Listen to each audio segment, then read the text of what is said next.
This idea that expressing emotion at all is bad is clearly not working. I don't know where this idea came from, but it needs to go away. Okay. Because it's not helping. On this episode of Ask Christian Counseling Associates, we're joined by Ian Lee, intern counselor at CCA, for a conversation about a growing concern among young men today. Many people are struggling emotionally, yet men are often less likely to talk about emotional pain or seek help. As a result, many suffer in silence. Imagine a young man sitting in a room with a smartphone, access to social media, and hundreds of online connections. He can communicate with almost anyone in the world at any moment. Yet when life falls apart, he may have no one he feels comfortable calling. Today we're trying to figure out what is the biggest struggle facing young men that older generations may not fully understand. Yeah. Is this it? Or is there something more sure. deep? It's a part of it. Men are more selfless than what they're made out to be. I think at the core of every man is a desire to serve and to be respected. And not from a tyrannical perspective, but because I want to serve you. Men and women are very crucial to each other.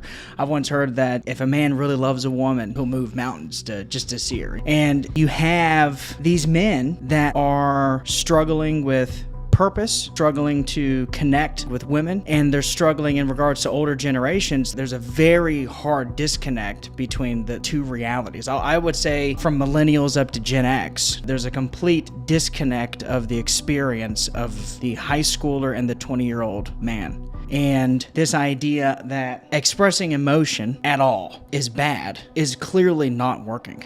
I don't know where this idea came from, but it needs to go away. It's not helping. We have never seen more men be more lonely or more depressing or anxiety. And I would say probably in my lifetime ever. There's a transfer that needs to happen from an external locus of control to an internal locus of control. Because men seek validation so much, they want to make sure that they're doing okay in everything that they're doing, that I think out of men and women, men are the first to just sacrifice their entire well-being to make sure that everyone around them is okay. And clearly, that's causing problems for them and society in general, I think. Men have to establish this identity. They're given solutions on how to do that. Right. Telling men to just talk about their feelings is not going to get them there. Because men like to do stuff. There was a 2023 report by the U.S. Surgeon General says that there is an epidemic of loneliness and isolation, which seems very strange to me. But there's this huge government report that's an advisory from the U.S. Surgeon General on the healing effects of social connection and community. There's this concern that men are isolated. And here's the question. Is loneliness really about being alone, or is it often about feeling unseen? Feeling unseen and feeling unwanted. They say that being alone and being lonely, they're different. I can be alone but not feel lonely, but it's 100%. It doesn't surprise me there's a loneliness epidemic. It's real and it's observable. Yeah, so this is what this report was saying, that research suggests that many men have fewer close friendships than previous generations and are less likely to discuss the struggles that they have with others, like having this sense of isolation. Yeah. Men often report having no one they can call when facing a personal crisis, and as a result, these types of burdens might otherwise be shared. They now become private struggles. There is still this thing that's masculine, and it sort of gets at, we want people to talk about feelings. That's maybe not it, but there is this kind of thing that men tend to do, and I think that probably became the solution from the mainstream of mental health, is to say, well, if we get men to talk about their feelings, then they're not going to feel isolated.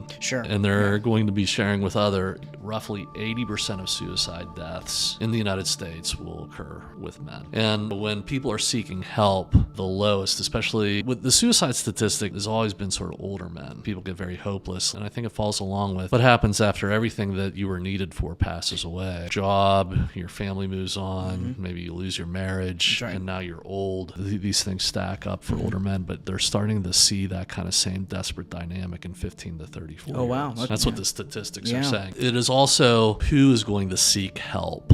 It's disproportionately that women will very much more connect with people than men who will stew in this. It's a big problem, like where men will struggle. Yes. So what would you say to somebody who is feeling isolated and that they're not fulfilling their purpose? I think the best way I can answer this is from a counselor and a personal perspective. I think you have to start with a good humility perspective of self-evaluation. You need to ask yourself, what do I want from my life? And you may not know specifically what that is, but how do I want my life to end up being? If you're a Christian, then you can ask yourself, what do I want from my life and how do I want to serve God? Maybe you don't know what God wants from you right now, but be proactive about it and start doing something, and then God can use you where you are. If you're not a Christian, then you can ask yourself, what do I want from my life? And I think eventually, if you go down the route of self-evaluation, eventually you come to a point where you find God. And so minimizing down and creating a picture in your mind of, okay, well, this is what I want. I want a family. I want to behave X, Y, and Z. I want to be a man of dignity, of character, whatever. And then asking yourself, okay, well, what am I doing to do that?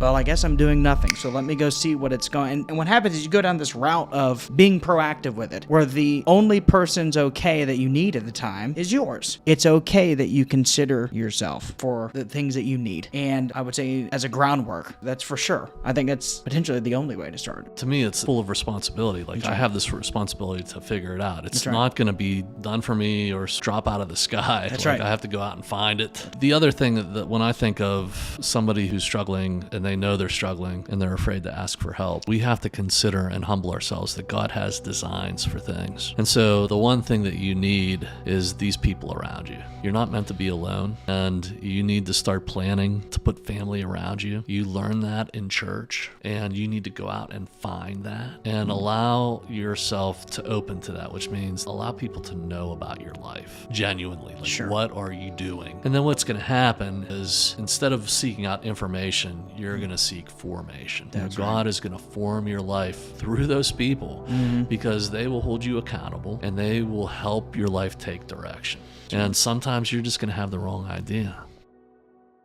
Healing begins where pretending ends, and hope often begins when we realize that we're not carrying our burdens alone. It is sort of nuanced. We're not telling you to talk about your feelings. We're talking about share your heart and do that in the right time in the right place. You're going to get there. And there's a point that you brought up a couple of times, and this just dawned on me, because I can see now someone may say, okay, well, if I'm not sharing my feelings, then what am I sharing? And it could be that maybe you share with someone, well, these are just my desires. This is just what I want from my life.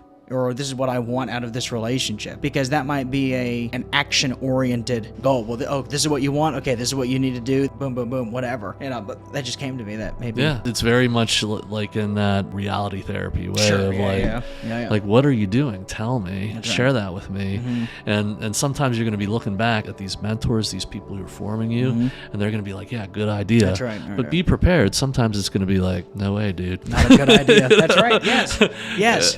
Yeah. And have the courage to open yourself to that. And that is seeking help for men. It's not about talking about your feelings.